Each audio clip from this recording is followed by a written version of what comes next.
Hello everyone, welcome back to another video. In this video I am going to show you how to update Google Chrome in laptop. Keep your browser up to date is essential for security and performance. So let's start with the video. First of all, open your Google Chrome. Once Google Chrome is open, click on three dots at the top right corner of your window. And now go to the help option. Here you will see the about Google Chrome option. Click on this option.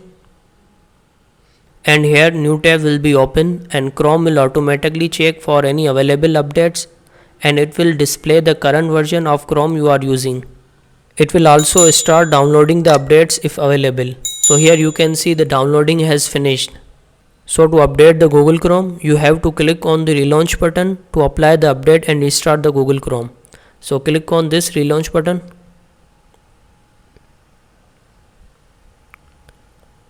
After Chrome restart, it will be updated to the latest version.